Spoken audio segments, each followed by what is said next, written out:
Petra, una antigua y misteriosa ciudad de piedra oculta en el desierto. Petra aparece prácticamente de la nada y luego desaparece rápidamente. Petra, en Jordania, es famosa por su extraordinaria belleza. Pero poco se sabe de esta vasta metrópolis o de la civilización que la construyó. El mayor desafío de Petra es su tamaño. Es una ciudad enorme y aún no hemos explorado ni un 2% de ella.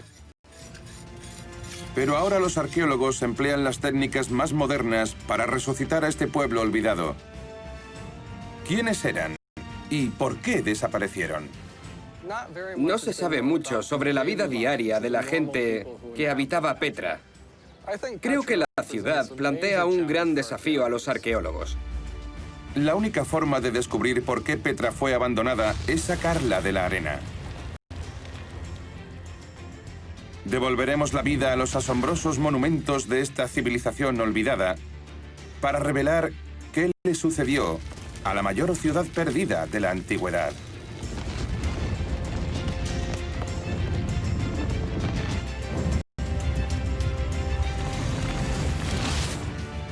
Desmontando la historia, la ciudad perdida del desierto.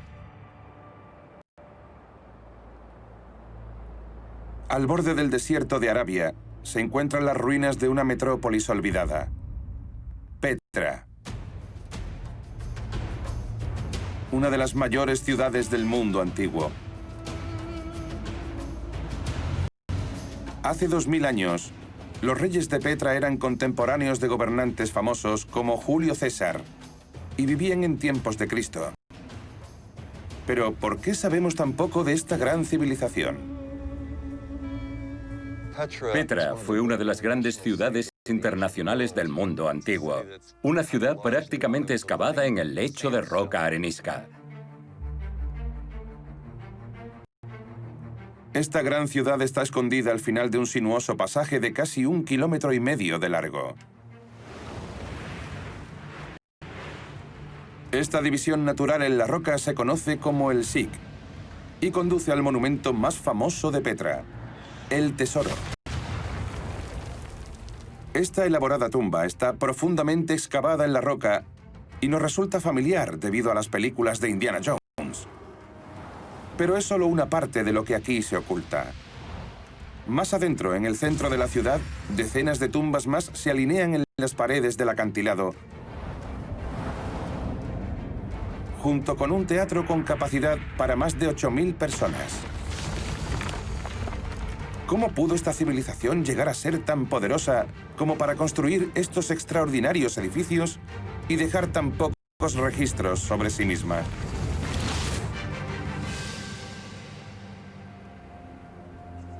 Los primeros exploradores que tropezaron con Petra descubrieron una ciudad diferente a todo lo que habían visto. Un laberinto de extrañas cuevas y una impresionante arquitectura. Es la capital perdida de un antiguo pueblo nómada llamado los Nabateos.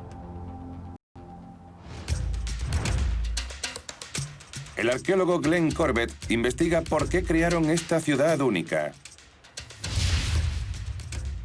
En realidad se ha descubierto muy poco de esta antigua ciudad, así que para los arqueólogos supone un auténtico desafío. Glenn se dirige al famoso tesoro de Petra. Cree que una pista de los orígenes de esta ciudad se encuentra en su arquitectura desconcertante. Este monumento está cubierto con características de diferentes culturas que no tienen nada en común entre sí.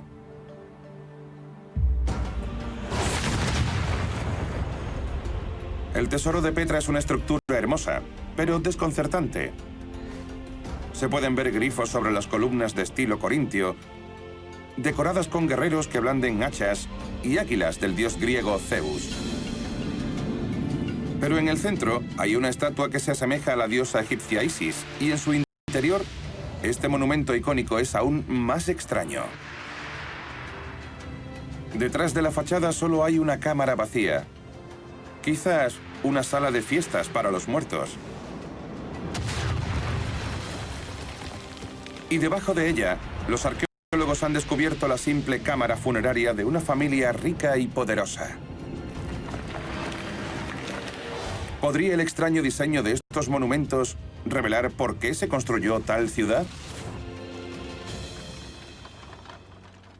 Los antiguos cronistas describen a los nabateos como a los nómadas de Arabia. Pero Petra se parece más a una ciudad griega o romana al borde del desierto.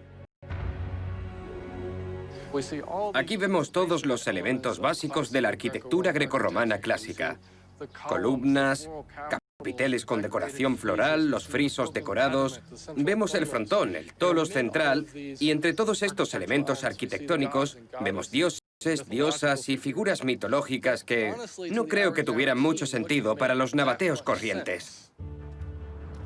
Pero Glenn cree que hay un significado oculto en los monumentos de Petra que revela quiénes eran los nabateos y por qué construyeron esta ciudad.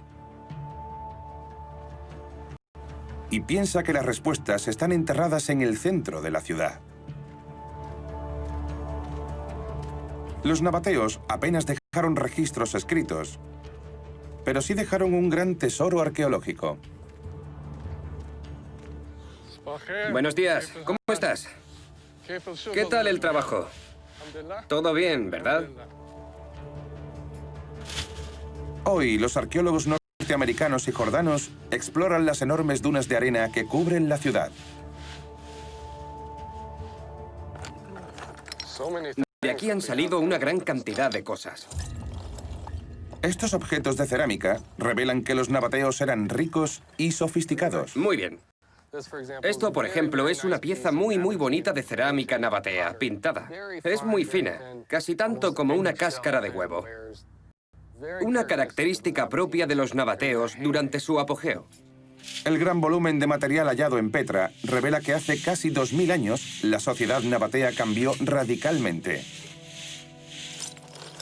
Estos nómadas decidieron construir un nuevo tipo de ciudad, casi de la noche a la mañana. Es realmente increíble la cantidad de cerámica que encontramos en los yacimientos arqueológicos, pero especialmente en grandes ciudades antiguas como Petra. Caminando por ella puedes encontrar miles y miles de fragmentos. Entonces, ¿qué llevó a los nómadas de Petra a convertirse en urbanitas? Los antiguos cronistas cuentan que la ciudad se encontraba en la ruta comercial más grande del mundo, a través del desierto hasta el mar Mediterráneo. Los nabateos se establecieron aquí para controlar este comercio de incienso, especias y textiles, haciéndose extremadamente ricos. Decidieron invertir su dinero en crear increíbles obras maestras, inspirándose en el arte griego y romano para embellecer Petra.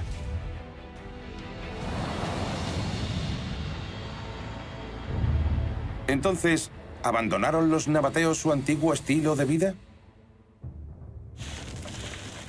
La cerámica de Glenn proviene de un santuario llamado el Templo de los Leones Alados. Los descubrimientos hechos aquí revelan que fue erigido en honor a una poderosa diosa nabatea llamada Al-Uza hace 2000 años. Este templo, por lo que sabemos, fue construido cuando la ciudad estaba en expansión gracias a un importante programa de construcción. Glenn y sus colegas siguen intentando recomponer el aspecto de este templo sagrado, pero han descubierto que esconde un secreto. Puede que el edificio parezca griego o romano en el exterior, como muchos de los edificios de Petra. Pero el central se basa en un antiguo diseño árabe. Muchos de los elementos decorativos del templo son en realidad más comunes a la arquitectura griega y romana. Pero eso solo en la fachada, porque el templo en sí era similar al resto de los templos espirituales nabateos. Está dedicado a la diosa nabatea Al-Uza.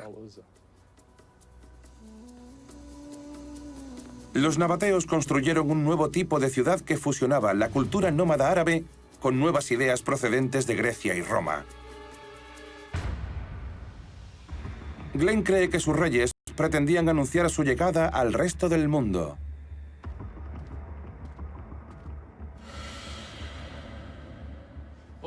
Debemos recordar que cuando los nabateos construyeron esta ciudad, entre el siglo I a.C. y el siglo I después de Cristo, jugaban un papel muy importante en la economía y las rutas comerciales de la época. Y para convertirse en personajes históricos a nivel internacional, como Herodes y los Césares, Antonio y Cleopatra, ellos verdaderamente tenían que presentarse como iguales.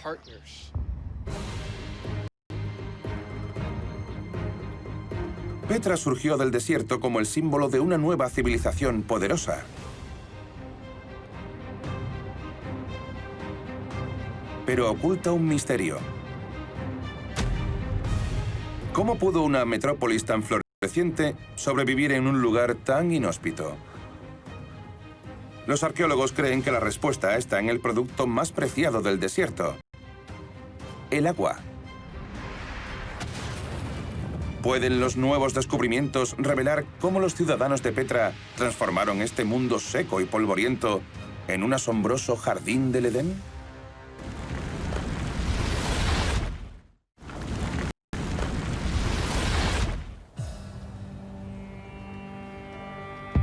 Petra, en Jordania, es una ciudad antigua y hermosa. En su apogeo controlaba una de las rutas comerciales más importantes del mundo antiguo. ¿Pero qué permitía a la ciudad sobrevivir al borde de un desierto? El arqueólogo David Graff investiga cómo los nabateos gestionaban su entorno.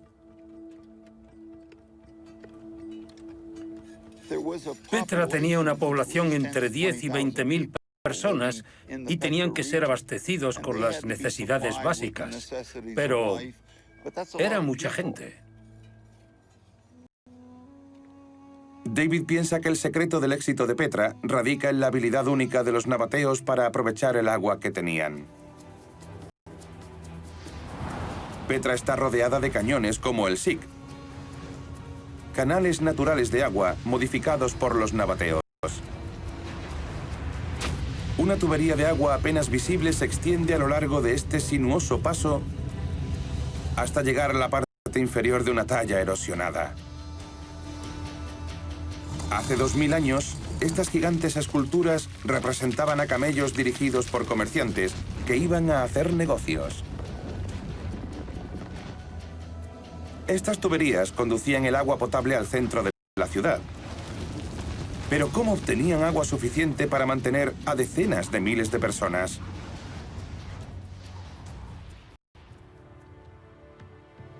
Diez kilómetros al norte de Petra se encuentra una formación rocosa llamada Valla, donde David busca respuestas. Hoy la tierra que hay a sus pies está seca. Pero incluso tan lejos del centro de la ciudad, arqueólogos como Seyad al-Salamin han hallado restos de una antigua red de canalización de agua. Las precipitaciones eran escasas, unos 250 milímetros al año, y por lo tanto debían recoger cada gota que caía durante la temporada de lluvias para utilizarlas durante el resto del año. Misteriosos restos de tuberías y presas olvidadas cubren el suelo de Valla. ¿Para qué servían? Seyad ha dado con una pista: una cavidad excavada en la roca.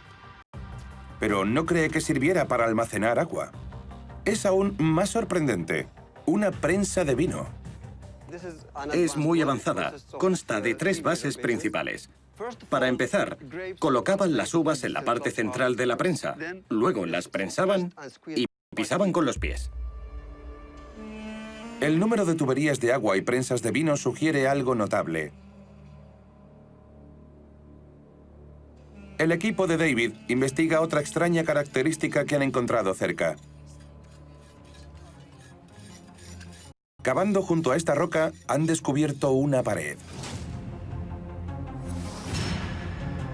Parece un depósito de almacenamiento, lo que sugiere que Valla producía una gran cantidad de vino. David piensa que es hora de cambiar nuestras ideas preconcebidas sobre este ingenioso pueblo. La suposición general sobre los nabateos es que eran nómadas, que no bebían vino y que no tenían agricultura. Pero ahora sabemos que no era así. Los descubrimientos de Valla demuestran que los nabateos eran capaces de almacenar grandes cantidades de agua, lo que les permitía cultivar plantas y viñedos para la producción de vino. Lo que encuentro más fascinante acerca de los nabateos es que cogieron un paisaje desolado y aprovecharon al máximo los elementos para desarrollar la agricultura. Entonces, ¿cómo funciona este sistema de agua? Los nabateos crearon una impresionante red que canalizaba el agua hasta donde se necesitaba, a kilómetros de distancia.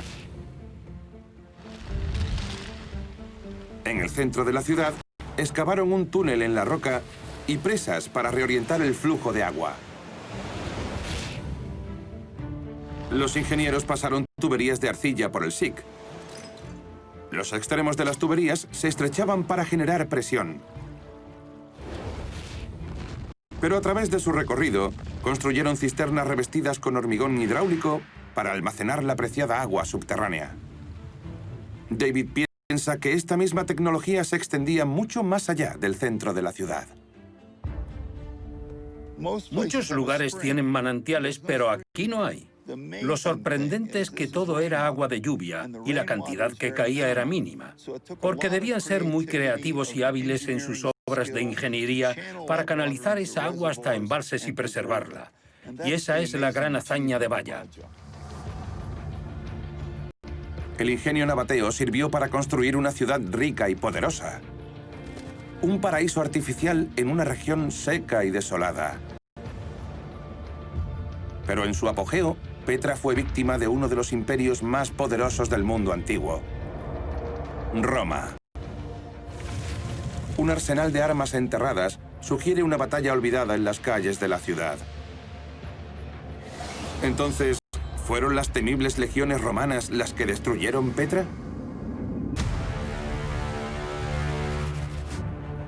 Roma absorbió a los nabateos con su vasto imperio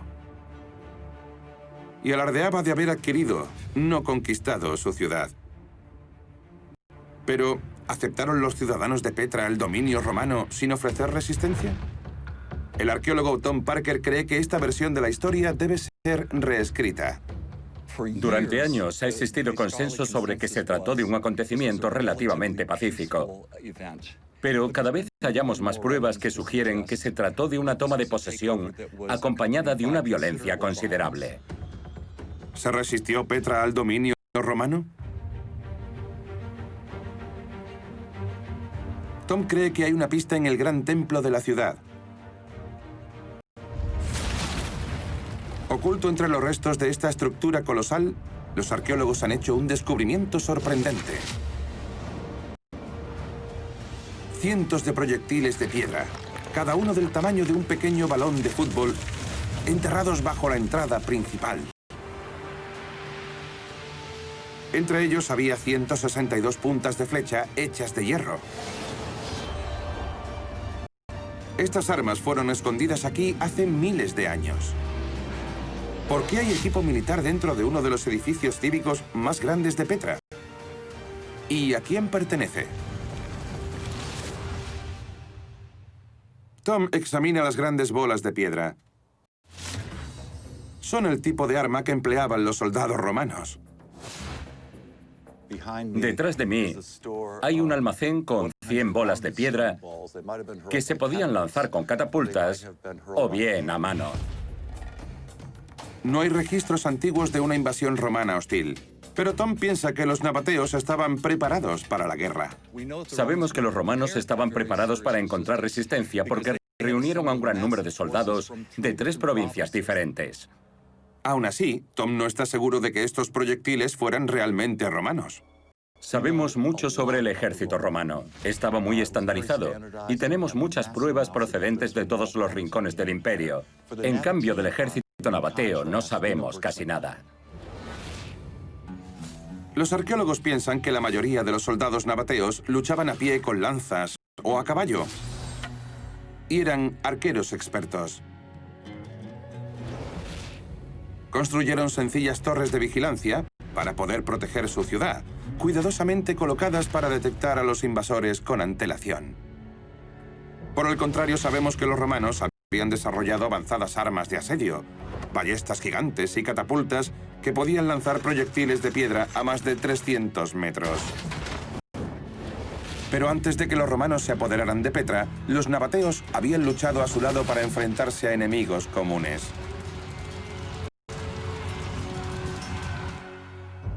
¿Entonces pudieron los nabateos copiar o robar estas armas a Roma?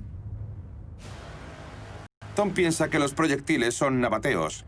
El escenario más probable es que los nabateos almacenaron armas aquí. Las bolas se encontraron en una cavidad destinada a ocultarlas. Algunas de las puertas fueron bloqueadas, pero lo más sorprendente es que no se trata de un edificio militar. Estamos en el centro de la ciudad. El descubrimiento de estas bolas de piedra sugiere una última y desesperada oposición en la entrada del Gran Templo. Tom imagina a los nabateos arrojándolas sobre los legionarios romanos que avanzaban hacia ellos.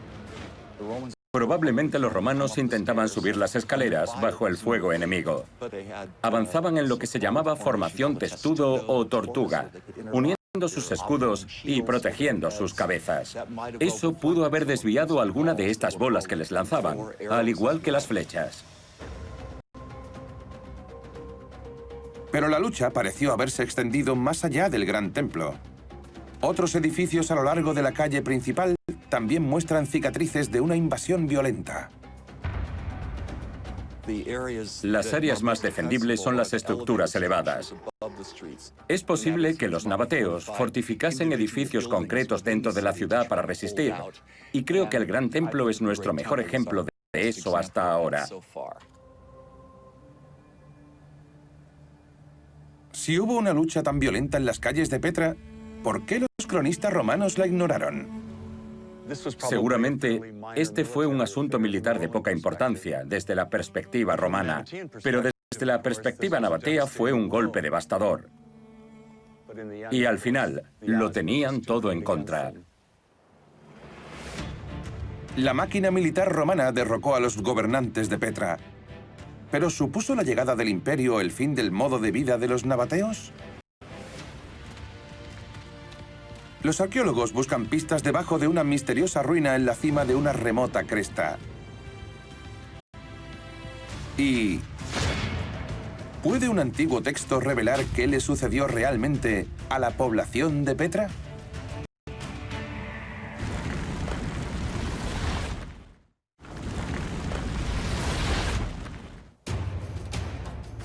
Hace casi 2000 años, el Imperio Romano se apoderó de Petra. ¿Qué significaba el gobierno romano para los ciudadanos más exigentes del imperio? La arqueóloga Megan Perry investiga cómo se adaptaron los nabateos a la vida bajo ocupación extranjera. Una de las cosas más importantes que tratamos de averiguar es cuánto cambió realmente Petra tras la invasión romana, porque no tenemos ni idea. Megan busca pistas bajo un misterioso muro que recorre una cresta al norte de la ciudad.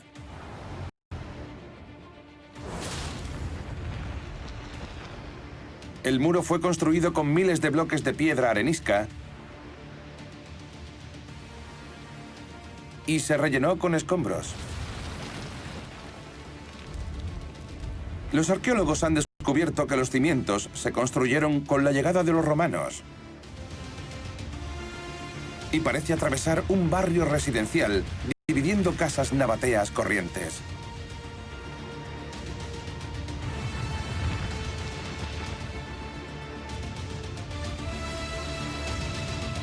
¿Qué revela esta extraña construcción sobre la vida en la Petra romana?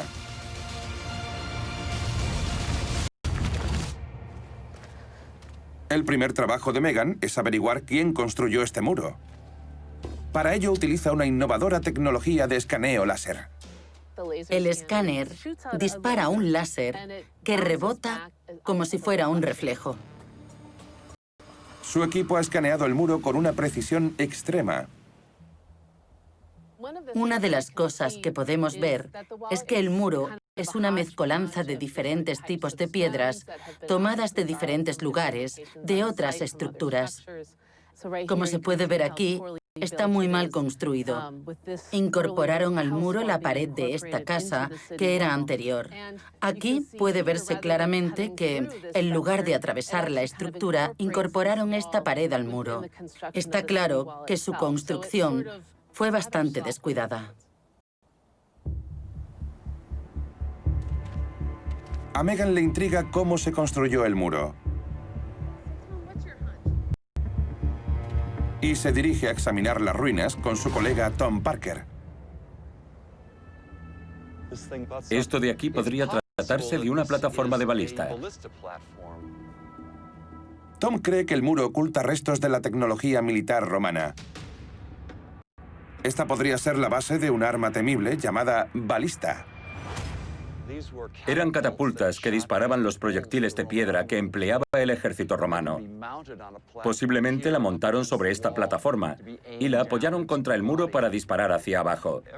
Cada legión tenía 60 de estas balistas y eran manejadas por equipos de 3 personas. En esencia eran como ballestas gigantes.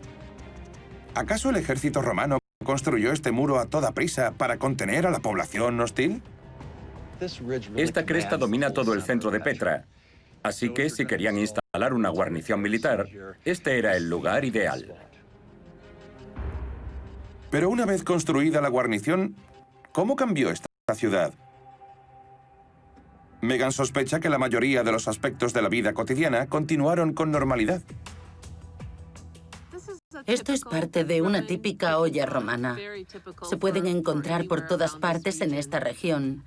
La mayoría de los restos que encontramos aquí pertenecen a objetos cotidianos.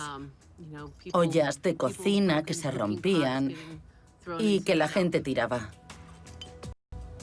Pero la parte superior de la cresta oculta un secreto impactante. Está lleno de tumbas.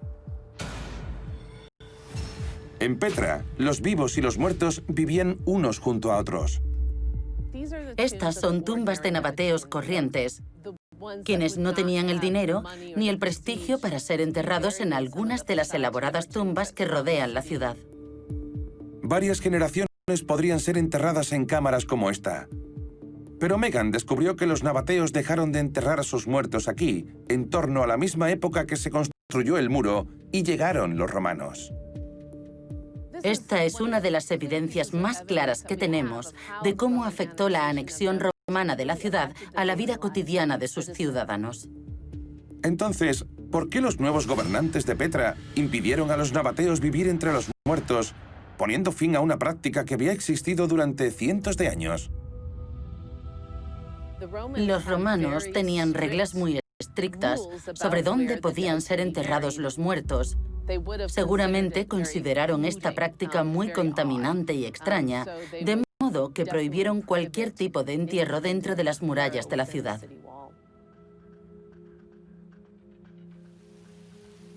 Los romanos cambiaron la civilización nabatea, pero también invirtieron una enorme cantidad de dinero en la ciudad. A medida que el Imperio Romano se expandía a través del Oriente Próximo, ciudades como Petra siguieron prosperando, pero con un aspecto muy diferente. En Petra, posiblemente fueron los romanos quienes construyeron la impresionante calle que atraviesa el centro de la ciudad, bordeada por grandes columnas. Junto al gran templo, los romanos construyeron baños públicos, el sello de su civilización. Finalmente, los romanos construyeron un arco triunfal sobre la entrada al Sic. El mensaje a los visitantes era claro. Petra seguía activa, pero Roma había venido para quedarse. Pero las tumbas y templos que han llegado hasta nuestros días son unas ruinas asombrosas. ¿Qué pasó con los misteriosos nabateos que construyeron esta ciudad? La arqueóloga Lian Bedal piensa que hay una pista debajo de un oasis artificial que los nabateos crearon junto al gran templo. Estamos viendo el complejo de jardín y piscina. Era una gran arboleda de palmeras, una zona de sombra con agua al fondo. Tras viajar por el desierto, este tipo de oasis artificial debía ser bastante impresionante para cualquiera que visitara Petra. El gran templo se alzaba orgulloso en el centro de esta ciudad. Una gloriosa fachada de 5 pisos de altura. El mayor edificio independiente de Petra. Se alzaba por encima de la ciudad con una elaborada entrada de columnatas triples formadas por más de 100 columnas. Pero el jardín a su lado era aún más impresionante. Las excavaciones revelan los restos de una magnífica piscina de tamaño olímpico. ¿Pero qué pasó con ella? ¿Y podía revelar por qué Petra llegó a su fin? Lian ha descubierto cómo falló la tecnología que mantenía este jardín. Cree que este surco en la roca fue una vez una rampa o incluso una cascada que suministraba agua a la piscina. Pero incluso hoy, las excavaciones están llenas de arena y sedimentos que se acumulan constantemente. Todo esto, toda esta tierra, ha rellenado por completo la excavación durante años. Cuando comenzamos a excavar en 2013, los sedimentos llegaban hasta más de la mitad de este acantilado. Se ve el color blanquecino, el cambio de color en la piedra arenisca. Todo esto era una gran pendiente de tierra y cuando excavamos, descubrimos que la base estaba a 2 o 3 metros. En algún momento esta piscina fue abandonada y se fue llenando de sedimento. ¿Por qué? Al otro lado del jardín, Lian descubre indicios de un suceso devastador. Lo que tenemos aquí es la repisa de roca que bordeaba la piscina. Aquí debía haber columnas.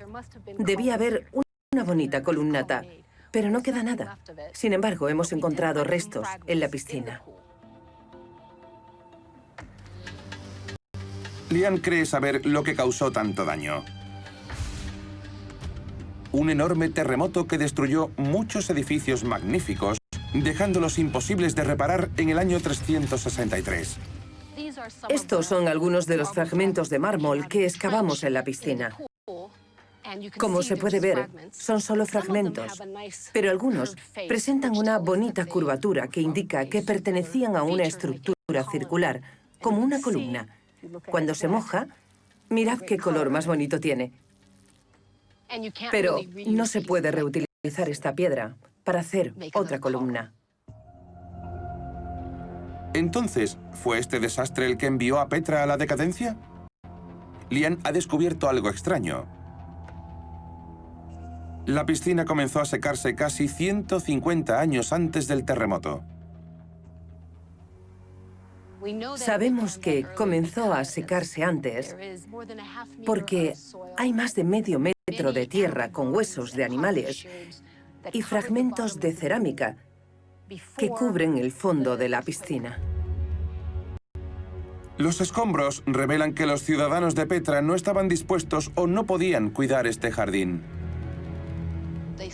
Dejaron de mantener la piscina, lo que indica que mucho antes del terremoto se produjo una disminución en el estatus de este lugar, en el uso de este lugar. Incluso dejaron de molestarse en limpiarlo de tierra y basura. Pero ¿por qué nadie se molestó en mantener esta piscina? Aunque el terremoto destruyó gran parte del centro de la ciudad, los problemas de Petra comenzaron 150 años antes, poco después de la llegada de los romanos. Nuevas carreteras cambiaron las rutas comerciales hacia otras ciudades del imperio, lo que significaba que Petra ya no era el único centro comercial del desierto. La ciudad empezó a menguar. La gente seguía viviendo aquí, pero muchos de sus antiguos palacios y templos no fueron reconstruidos. Y el hermoso jardín junto al gran templo se convirtió en un campo de cultivo.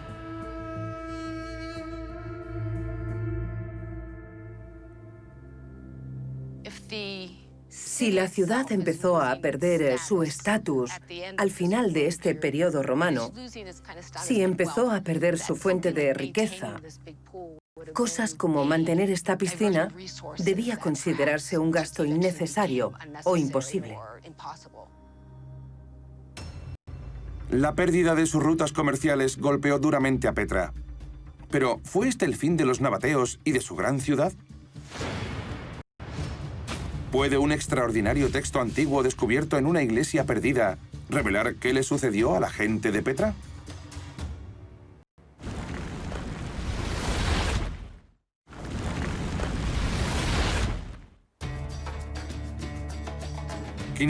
Años después del nacimiento de Petra, muchas de las tumbas y templos nabateos de esta ciudad estaban en ruinas. La caída del comercio lo redujo a un pueblo fantasma. Muchas columnas aún se encuentran exactamente donde cayeron durante un gran terremoto. El Templo de los Leones Alados fue uno de los muchos edificios afectados por el terremoto. El arqueólogo Glenn Corbett dirige un equipo de especialistas del Centro Estadounidense de Investigación en Oriente, que intentan reconstruir este lugar de culto.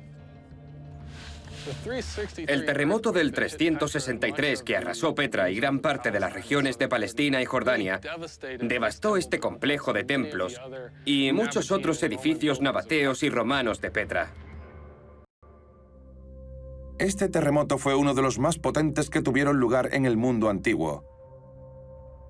Glenn trata de averiguar qué sucedió aquí exactamente. Aquí vemos las consecuencias devastadoras de este terremoto. Justo a mi lado tenemos los restos de estas columnas enormes que se encontraban en la entrada del templo. Y bajando, encontramos otro ejemplo de columna caída durante el terremoto. Se deslizó hacia abajo. Gran parte del complejo que vemos, pisos superiores, niveles superiores, se derrumbaron después de este suceso tan catastrófico y devastador que azotó Petra. Los antiguos cronistas dicen que el terremoto se produjo a media mañana, cuando la gente se encontraba en las calles de la ciudad y los edificios públicos. Sabemos que el terremoto tuvo lugar en un momento en que la gente, por supuesto, nadie esperaba una destrucción catastrófica. Y de repente el templo y el suelo comenzaron a temblar. Las columnas que bordeaban el gigantesco patio del templo empezaron a tambalearse de un lado a otro y a derrumbarse en todas direcciones. Gran parte de la segunda planta del templo se derrumbó. Y gran parte de la destrucción que vemos en el Templo de los Leones Alados se relaciona directamente con ese gran terremoto del siglo IV. Pero hay un misterio. ¿Por qué la gente de Petra no hizo ningún intento de reparar o salvar uno de los sitios más sagrados de la ciudad? La ciudad continuó habitada y en activo, pero muchos de los monumentos nabateos y romanos simplemente no fueron reconstruidos. Por alguna razón, después de ese terremoto, se decidió que ya no valía la pena mantener esas estructuras. Este tendría que haber sido el principio del fin para Petra. Pero la arqueóloga Barbara Porter ha descubierto que sus habitantes eran más resistentes de lo que imaginábamos. Ahora investiga un tesoro arqueológico extraordinario que revela el surgimiento de una nueva ciudad más pequeña. Esto reescribe por completo la historia de Petra en el siglo VI. Estos pergaminos carbonizados se llaman los papitos de Petra. La escritura descolorida es aún visible gracias al fuego suave que los conservó como carbón. Si no los hubiera quemado el fuego, no habría sido más que materia orgánica y se habría podrido en la tierra de Petra. Los papiros fueron descubiertos en una de las iglesias de Petra. Pertenecían a los archivos de un residente llamado Teodoros. Y nos ofrecen una visión única de cómo él y sus amigos se habían recuperado casi 200 años después del terremoto. Este primer documento habla sobre Teodoros y sus arreglos con respecto a la propiedad de la familia y termina con su enfrentamiento con su primo hermano Estéfanos. Estos papiros revelan una nueva ciudad cristiana. Su gente seguía casándose por interés y peleando por las propiedades, manteniendo vivas las tradiciones nabateas. Sabemos, por ejemplo, que Teodoros significa amante de Dios en griego, pero su padre y su abuelo se llamaban Óbodas, el nombre de un gran rey nabateo. Así que estas personas seguían honrando a sus antepasados nabateos. Estos registros revelan que Petra distaba de ser una ciudad pobre. Así que, ¿por qué Teodoros y sus conciudadanos dejaron sus templos ancestrales en ruinas? Bárbara visita el lugar donde fueron encontrados los papiros. Siento que esta iglesia de Petra es un tesoro escondido. Cree que los ciudadanos, ahora cristianos, decidieron no reconstruir templos dedicados a antiguos dioses.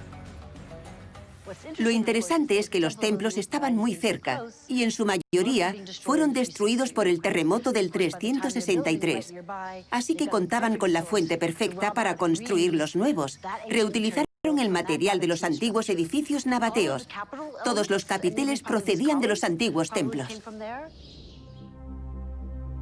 Esta era la iglesia a la que Teodoros y su esposa venían a rezar. Los papiros encontrados en esta sala indican que la iglesia estaba dedicada a la Virgen María. Pero el hermoso edificio revela que Petra seguía siendo rica y continuaba evolucionando.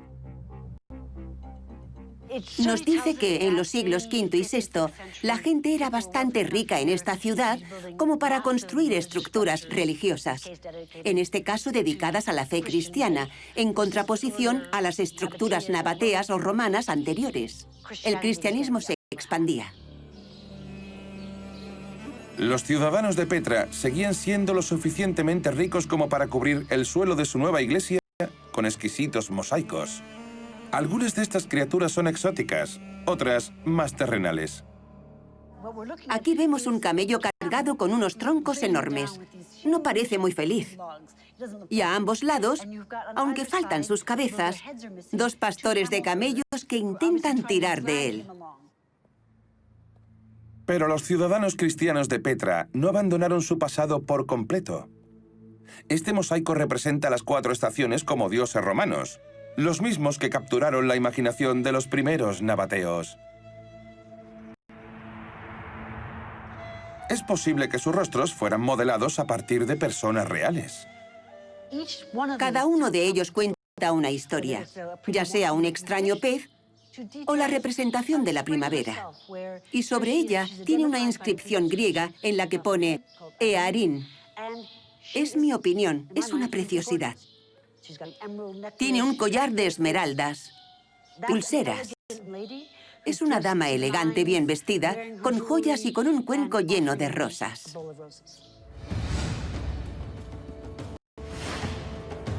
Los arqueólogos seguirán investigando las vidas de los ciudadanos de Petra para descubrir exactamente cuándo abandonaron esta pequeña ciudad. Pero lo que han descubierto hasta ahora es que era un pueblo notable que se adaptó y sobrevivió durante mucho más tiempo del que se pensaba.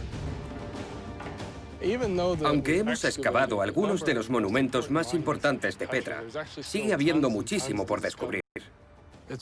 Solo a través de la arqueología empezamos a hacernos una idea de la vida cotidiana de los nabateos, la gente que construyó esta ciudad. Los nabateos tenían sus propios reyes, monedas, leyes, administración y su propia cultura, muy brillante, por cierto. La historia del extraordinario pueblo de Petra está comenzando a ser descubierta. Los primeros nabateos transformaron este terreno rocoso en una ciudad magnífica que aún hoy inspira temor a los visitantes. Su ingenio les permitió construir un oasis artificial al borde del desierto. Los ciudadanos de Petra tenían una impresionante capacidad para hacer frente a cualquier cosa, manteniendo su propia identidad. Petra, la ciudad escondida, por fin empieza a revelar sus secretos.